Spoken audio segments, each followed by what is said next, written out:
with a great deal of pleasure today that I welcome back a Rotarian, Cape West Rotary, a friend that was so active in our community when he was here and then left our community in a promotion in 1996, Craig Felzein. And I think Craig has been around to shake hands of those of us who are old enough to remember him from back in the 80s, 90s when he was here in Cape Girardeau. So welcome back, Craig. He has now assumed the responsibility for our area with AT&T. So while he is not moving back, and I was a bit disappointed in that, I said, "Oh, gosh, Craig, you're moving back to Cape Girardeau?" No, he's not. But in an ever-expanding role, he has the responsibility for our area in the Cape Girardeau area now. So we welcome Craig, and he's been very active coming back. I think this is about the third or fourth function I've been with Craig already since he assumed that responsibility. He is Regional Director for External Affairs for AT&T, and he brings along with him a colleague, the President of AT&T Missouri, and I would like Craig to introduce him. So again, Craig, welcome back to Cape West Rotary.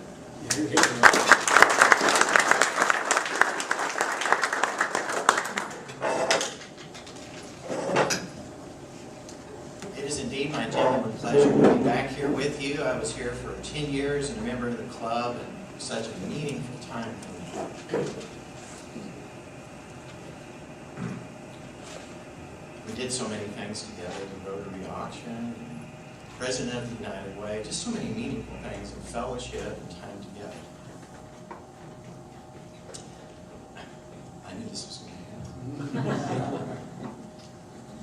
Well, let me introduce somebody who I'm really proud of, and it's my boss, John Sondagg. He and I have worked together for about the last 15 years, and I wanted to bring him down to speak with you.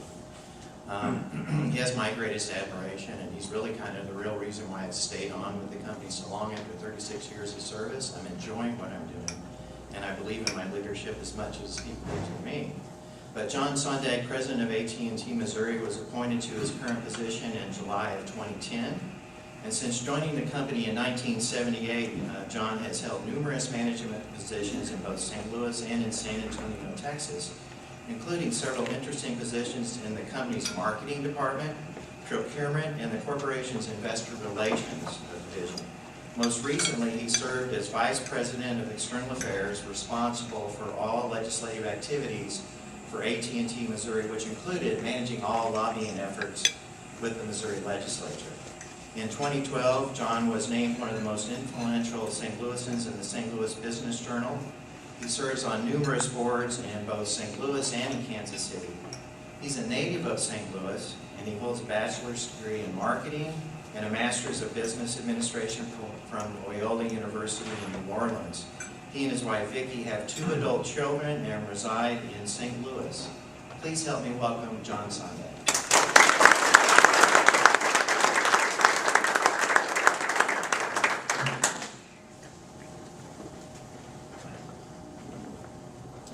Thanks, Craig, for the great introduction. And when they mentioned, Craig has assumed this responsibility for this area, and the gentleman next to me said, "Well, can't you force him to move back down here?" The one thing that the mayor didn't mention is that Craig just didn't pick up some new; he kept the other responsibilities that he had too. So he represents a company that does an outstanding job. I can't say enough good things about Craig.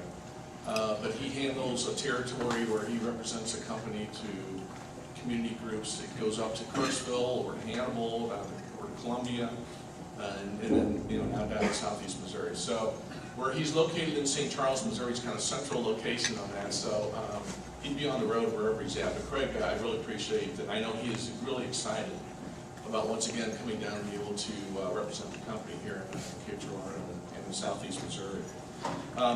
Mayor, I really appreciate your introduction, appreciate everything you've done to help support some of the efforts of AT&T. I appreciate the opportunity to come. I thank the Rotarians for this opportunity. And whoever is responsible for lunch was outstanding, and that was very good, so I appreciate that. The mayor mentioned a couple things he's helped us with, and I think he's helped promote a very important initiative for us, and that's STEM. Science, technology, engineering, and math. Our company is a technology company. We look every day about the shortage of college graduates coming out that have those disciplines. And we had taken upon ourselves to help promote STEM curriculum. I spent yesterday with Dr. Dobbins, took some money from me over in the golf course, but we had a good opportunity to talk a little bit. He also has been an extremely good friend. But Mayor, helping us with that, to get the word out about the importance of STEM, it's really helpful to our efforts. I really appreciate that help. I mentioned Dr. Dobbins, and once again, he has been a fantastic friend of AT&T's. I've worked with him on the board of the Boy Scouts, and he has done a great job last year hosting a STEM university down at campus here, where we've got the local scouts to come in so they can focus on merit badges related to STEM activities. And so, he's taken a great leadership position, and we've got a long-term relationship with Southeast Missouri, and I hope to continue to do that. A couple other folks that I just want to recognize. First of all, Maureen mentioned our employees that are here, and I can't thank them enough for everything they do for AT&T. We have about 200 to 300 employees over in our call center here, and I can tell you that it's one of the top call centers we have over 200 nationally. And I think a lot of it has to do, one, with great leadership we have. The other thing is just a fantastic work ethic of the people that live in the Cape area. And I know we just moved some additional jobs here. We posted something yesterday in a release that we're going to be hiring 30 new people in the next 4 to 6 weeks in our call center. Our retail corporate store, we're hiring 10 new people there. I think that's a reflection of, one, it's a great market for us to be in. And second of all, we're in a very dynamic industry that a lot of demand for. I spent a lot of time at lunch answering some very good questions about technology and deployment and getting 1 gig service and everything. That's great, because that's what it's all about. And I'm very very excited about what that means and how our industry is evolving. I know one of the things, and I know when I talk, a lot of times the people that introduce me say, hey, would you mind turning off your cell phone and so it doesn't ring? And I usually tell them, say, hey, keep it on. I don't mind that sound, because it's a sound of business. But one thing that I have seen, I've been with the company mentioned, I'm with Craig 36 years. It seemed like it was just yesterday when I started, but I've seen a lot of changes in our business. And a lot of it's technology driven. And I put my cell phone up because I'll just ask people today, and I'm assuming everybody here has a cell phone or a smartphone or tablet, right? Everybody's shaking their hand. So I kind of look around and just talk about how that has transformed our lives. And I'll just kind of ask you, and you don't have to yell or raise your hand, but how many people have ever used their smartphone as their watch to find out what time it is? I no longer wear a wristwatch because I always had this with me. This morning, I woke up at the hotel, the alarm. How many people have used this for an alarm clock? There you go. How many have ever used it to listen to music? Okay, this list kind of goes on. How many have used this as a camera to take pictures? How about using it to take videos? Okay, how about as a calendar? Do you ever use this to kind of manage? And there you go. Have you ever used it to get directions? Okay. Have you ever streamed any kind of videos or anything on this? Yes. How many have ever used this to check emails or send texts? Yes. And yesterday when I was playing golf, I wanted to check on the World Cup game, and went to ESPN, got the score as I'm out there, dumping the ball on the course. But the point is, there are so many uses today of devices that today this thing has replaced. And I think it's a reflection of our economy and of our society. And it's technology is driving all of that. Now, before I get off that, I'll just ask, does anybody ever use this to actually make a call? Okay, there are some. I know my daughter doesn't. She's texting away. And how many people here have kind of replaced their landline telephone with a cell phone? There's a lot. So, I mean, this has transformed not only, I think, our society, but it's really transformed our company. You know, being there 36 years, seen a lot of changes, but I can tell you the changes in the last 5 years doubled and tripled what we saw in those first 30 of my career. You know, 15 years ago, communications really meant voice. I'm going to call someone and communicate and talk to them. Today, it really means anything that will enable you to communicate with someone via some type of device. And it's mostly electronic, it's email, it's text, etc. And just a couple of statistics to show you how some of this has changed. But since 2000, traditional wireline telephone subscriptions in Missouri have decreased by 50%. During that same time frame, broadband subscriptions in the state have risen more than 4,500%. And now, I ask you about how many have kind of turned away. Over 40% of people in Missouri no longer have a landline phone. And I guarantee you, when I look at, you know, the folks that are under 25 don't even know what a landline phone is, but it's something hanging in their parents' house right now. This is really fundamentally changing our business. Consumers and businesses alike are increasingly demanding more technology, more ways to communicate so that they can connect with their businesses, with their consumers, customers, not only at home and work, but in the car and every place you can imagine. So we see those changes. We hear those demands, and just as I was talking at lunch, there's a lot of demand out there to get more broadband. It's probably the biggest thing we hear about. Why can't we get it sooner? You know, and why do we still have DSL, or why do we have to get something from the cable companies? Technology changes and things come slower than I think people would like. But I'll tell you that at AT&T, over the last 6 years, we've invested over $140 billion in our networks. That's nationally. And I think when you combine that with what we bought on Spectrum, and Spectrum's really the airwaves to make those wireless phones and everything work.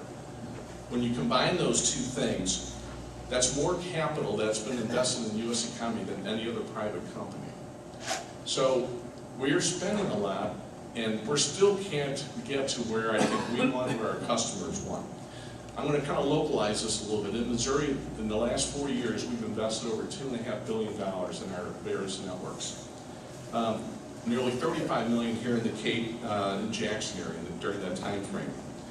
Last year, some of those improvements and enhancements, more than 700 network upgrades in the state, including new cell sites, additional wireless and wired network capacity, and new broadband network connections. We were talking a little bit about how do we get more broadband to businesses and the buildings. Nationally, we have brought fiber optic connections to buildings, over 7,700 buildings nationally, and 400 multi-tenant buildings and business parks. We're trying to get fiber out. We understand the demand to it. But you know, we're a national company, and even though we're spending a lot, there's a lot of areas to cover. In Cape and Jackson last year, just to kind of get this even more localized, we made 40 network connection upgrades in 2013, and that included turning up all of our towers to 4G LTE service. We have a new cell site that we just put out on I-55, just in kind of western Cape. 2 new cell sites in Jackson. And we've expanded our data and voice capacity to more than 35 cell sites. All of this is really part of our project Velocity IP, and that's really an initiative we announced about 1.5 years ago to focus our investment not only on maintaining the services for our customers today, but what can we do to get more broadband out there? I mean, we hear the demand and we know that it's there, so we focused on doing 3 things. First of all, we were going to upgrade all of our towers nationally within a 3-year period to 4G LTE, and that LTE stands for long-term evolution. It's just the next generation of data transmission over wireless. But that's the fastest way that we can get broadband services at those speeds out to the communities. So we're well ahead of that schedule. This year in Missouri, we should have every one of those completed by the end of this year. The other one was what I talked about as far as bringing fiber out to more buildings. We recognize that need. Quite honestly, I think the cable companies have done a better job than us on serving small businesses, and so we're trying to rectify that. The other initiative we got is something called GigaPower. We announced it, many of you probably read about 3 years ago, Google announced that we're going to bring 1 gig service to consumers, and Kansas City, the metro area was the first place. They announced they were going to go to Austin, Texas, and that same afternoon we announced that we were going to build it out to Austin, Texas. And so we turned that up last December, and just about 6 weeks ago we announced that we're going to 23 more markets and 100 cities. That's the initial rollout. Now, I've got responsibility for Missouri. I'm very proud that the St. Louis metro area and the Kansas City metro area are 2 of those 23. But once again, we're not going, it's not going to be blanketing St. Louis. We're going into the city of St. Louis, Florissant, and Chesterfield. Those familiar with it, Edwardsville and Granite City over on the Illinois side. So we're taking a couple places that we can build to make it work, and I think that'll continue to roll out. Now, how quickly all of that can happen, that's a question I don't have an answer for. But I can tell you that it's going quicker than I would have thought 2 years ago. And quite honestly, I'm surprised that we would have gotten into the 1 gig service. But what's driving it? We're seeing competitors doing it, we're seeing demand. So, the one thing you'll see with AT&T, we won't be the first guy out in the brand new technology, because, we serve nationally, we have a lot of customers, you spend a lot of money. If you make the wrong decision on that, it can hurt. So we're going to let somebody else do the first one out, and if we see that technology works, we're going to be jumping in quick. And I think that's what we're seeing in this 1 gig service. So all of that was part of our Project Velocity IP. And once again, I think it's important because we recognize what broadband can mean to a community and what can mean to, I think, the economic development viability. And whether it is used for education, whether it's used for agriculture, you name the type of business, that is going to allow businesses here in Cape, businesses throughout Missouri and this country to be able to compete, not only with companies in St. Louis and in New York, but also I think globally. That's where we're all going. We're there in a global economy today, and we have to have the tools to do that. I want to talk a little bit about, and one's going to try to localize some of this, but what these broadband connections and what are some of the things, what it will mean here. A local doctor here in Cape, with the help of 2 individuals from Southeast Missouri State, developed a new software in the medical community called ChartPad. And basically that enables physicians, using a tablet or a smartphone, to check on patients from home, as well as to monitor their vital signs wirelessly, so that patients really don't have to be awakened every hour to take their vital signs. It's done automatically. Down in Joplin, the Joplin School District decided that their kids had long bus rides. They put wireless technology on those school buses, so now that commute is not just a commute to and from school, but it's like a rolling study hall, giving those kids a little bit more time to do what they need to do to learn. In Platte County, the farmers there are using their smartphones to check on things like weather, the price of grain, and to kind of manage deliveries to and from their locations. I don't know if you've ever been to the Symphony Orchestra in St. Louis, it's a great one, but we're seeing that the musicians there are using their smartphones to tune their instruments and help keep time. And even the Girl Scouts are now using technology to help them sell cookies. They're using a technology called Square. I'm sure you've seen that connecting your wire. That was also developed by a person from St. Louis. But we're trialing with them so that when they're out selling it, there's no excuse that they can't just sell it right then. And those innovations are just really the tip of the iceberg. Some of the things that we can see coming down in the future, and I'll say near future, a student at Southeast Missouri, say they're from St. Louis or Kansas City, they have a family doctor, right? But they come down here, if they have a need to have to go to the doctor, that doctor from their location in St. Louis or Kansas City can monitor the vital signs, blood pressure, and things like that. They can have a physician make that visit without having to drive all the way back home to do that.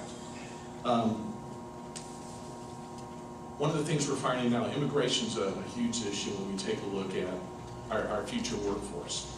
And we're seeing more and more immigrants coming in. And what's one of the concerns as an employer is, how do I communicate? I have someone that's either Hispanic or someone that's Bosnian or something. How do I communicate? I don't know that language. You can utilize smartphones today to do an instant translation. So when Maureen's talking to a new service rep that maybe speaks a different language, they can have a conversation day one using that translation technology. And we've heard and we kind of read about cars of the future and connected cars. And what is it? It's really integrating mobile technology to bring broadband services to, hopefully not the driver, but really those in the car, so that they can access and get information that they need. It also will allow those cars to automatically analyze the condition of the car and send that data to the manufacturer and to the driver, so that you can anticipate that maybe certain parts are wearing and it might need a repair. Those are things that aren't, when I say near future, GM and some of the others are going to be rolling out certain models this year, this connected car technology. So there's really, there's no limit to what can happen, what can be done. And I think the impact of all of this is immense when we're talking about what it means to our students, our workforce, etc. So it's important for us, once again, to deploy the technology, to get the infrastructure there, so that the people that are smart enough to develop the certain apps, that all of that will run seamlessly on our networks. Let me just kind of conclude this, and I'll take some questions, but I can just say, I mentioned it earlier, I've been with the company a long time, seen a tremendous amount of change. I am very excited about where we're at for our company. And I think the strength of it is, yeah, we can deploy this technology, whatever, but I think the important part of it is really, I think the culture of the company. I'm very proud to work for a company that, when they talked about Craig earlier and about his involvement in the community, Craig has counterparts that are equally involved in their communities, but we know it's important. We've been here for 110 years, and 110 years from now we expect to be here as well. And we know that as communities thrive, we want to be a part of that and help them thrive. It helps us as a business, right?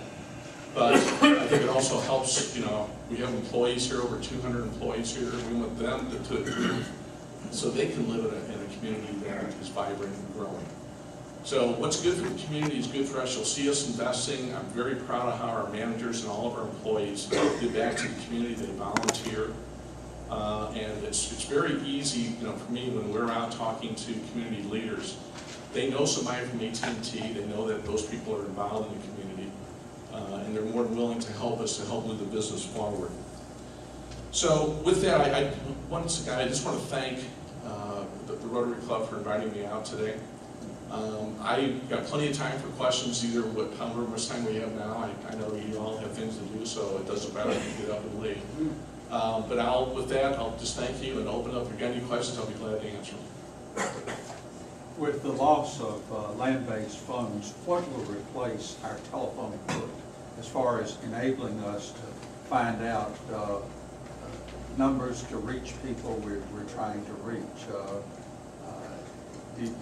Does AT&T have any vision for that? Because if you've lost 40%, you're going to lose another 40% in a relatively short period of time. Yeah, that's a good question. That's a big change that we've seen over time. And you used to get your phone book and everybody was in it, right? And today, as I mentioned, most people this is their number. It's not published anymore.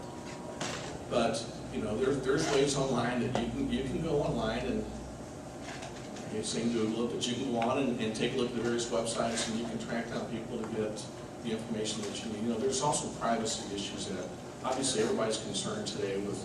We talk about the NSA and everything else, and so it's a real issue that we have in how you protect people's privacy, but at the same time get information that's out there.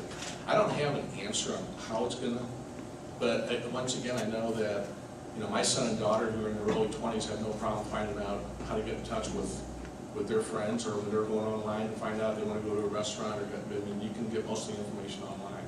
And I think that's where it's going to be. I don't know if that answers it, but. What changes are we going to see locally with the acquisition of DirecTV? Okay, that's a good question. For those of you who don't know, we announced about 3 months ago our plans to acquire DirecTV. And the importance on DirecTV is really twofold. So DirecTV is a video provider, right? Pay video provider.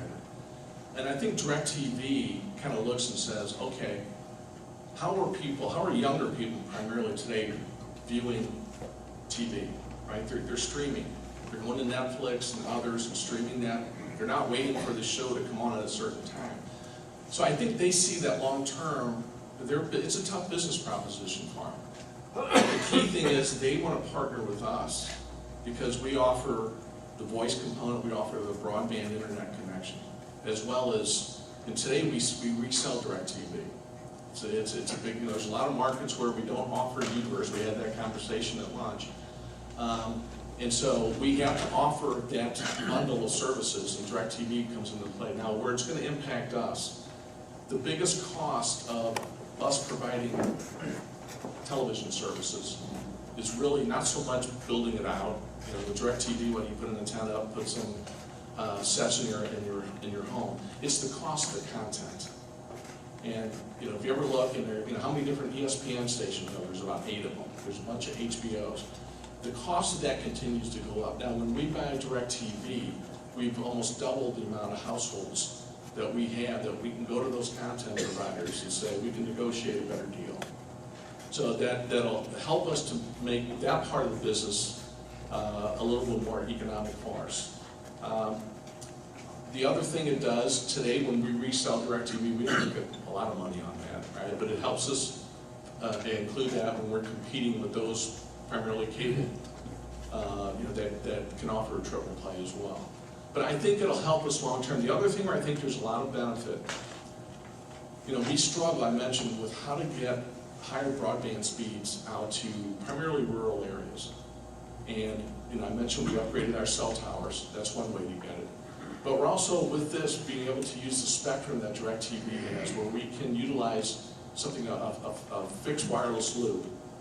It's kind of line of sight, but we'll be able to use the spectrum that they have in order to provide not only voice services, but higher broadband speeds to those areas today that are very hard to get. I mean, you can get satellite broadband, right, but it's probably not as reliable and probably costs a heck of a lot more.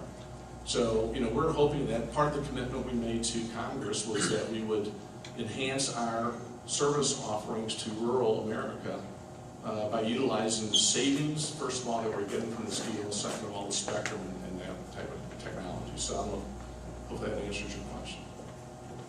Just kind of an addendum to that, has that acquisition changed the pace of the UVerse rollouts?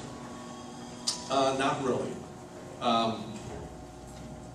Because the UVerse is about video, but it's more about broadband, right? Because we're getting fiber closer out to the home. And so when we look at it's really the areas that don't have UVerse. We don't have UVerse down here. I'll tell you why in a little bit. It's just it has to do more with the region and the television region that's here as opposed to where it is in St. Louis and Kansas City area. But St. Louis and Kansas City are the only 2 places where we offer UVerse. But UVerse and the expanding UVerse using small cell technology, we got to find, when you put towers up, it's if you're having a hole that you're trying to fill in, and you put, it costs about $300 grand to put a tower up. It's not just the tower; it's all the electronics that make that work. And so it's very difficult for us to say, hey, there's an area that we got about 50 customers that aren't getting real good service. Are we going to spend $300 grand to make those 50 customers service better? We probably can't charge them enough to make that back. So we're looking at other technologies, small cell technologies, using this fiber loop that I mentioned, the fixed wireless loop. So we're looking at ways. I don't think it's slowed it down, it hasn't expanded. We're still committed to spending. We spend about $20 billion, I mentioned, a year, and that's spread over all the technologies that we're deploying. So we'll continue to do that. I think it'll help at the end of the day to make us more successful, and I think when we're more successful, the more capital we'll have to be able to invest. Do you work with American Tower or Crown Castle? Yes. So our towers, most of the towers we don't own. We own some towers that we sold to American Tower, but we're really not in the tower management business. Because if you look at towers today, it has us on it, it has Verizon, it has all the providers on there. We're not in the business of managing, real estate management. So we sold all the towers basically we had. So we'll work with Crown Castle, American Tower. Our engineers will go out and do site locations that we need to have a tower over here. They'll go out and negotiate and get the property and lease the land and build the tower, and then we lease space on their tower. But there's a lot of tower companies, but they play an important role, but that's something that we consciously got out of that business just because it's going out our core business. Okay, once again, go ahead. With LTE having the name long-term evolution, will it continue to get incremental upgrades under the name LTE, or will it become like Sprint's XLTE, or will it just LTE2 remain LTE? Okay. Getting incremental upgrades. Okay, that's a good question. We did hear LTE, I mentioned was long-term evolution, and will the next reiteration of that be LTE something, or will it have a new name? The answer is I don't know. When we first rolled out our first digital wireless, it was, our second one was 2G, second generation. And then when we upgraded again, it's 3G, then you get the 4G, then you get so the names it really equates to speed. What's the broadband capacity, the speed, or what you can download and upload on a wireless basis. So the next one will come out, I don't know what they'll call it. I don't even know who named it LTE, but I'm sure it was some engineer that said this is a long-term type of evolution of this digital transmission. But I can tell you that there's going to be newer upgrades. I have a lot of faith in technology. Don't know how it works. Don't know how we're going to get there. But I have a lot of faith that we're going to get there. I mean, no one heard of LTE 4 years ago, right? When you got the 2G, it was kind of a big deal. So we'll continue. It'll evolve. We'll continue to make the investment. And I think at the end of the day, we'll be able to get the capacity that we need. If it's not from a wireless connection, we'll utilize the technologies available to us to get that out there. We're only in business if we have customers to serve, and we hear what our customers are demanding, what they want. And if we aren't going to get it, I guarantee you there's competitors out there today who are going to make the investments to go ahead and get those customers. So. It may not be as quick, but we'll get out there and get it right. Your vantage point is extraordinary in the future of the technologies that are becoming available. How does a community like this one, located between St. Louis and Memphis, not sit here and shrivel on the vine and disappear when all of the advancements of major cities like St. Louis and Kansas City will act to attract the most innovative citizens? That's a good question. I know when you look at entrepreneurship and what that means to developing new businesses, entrepreneurs need, and they crave for more broadband, right? They need that connection.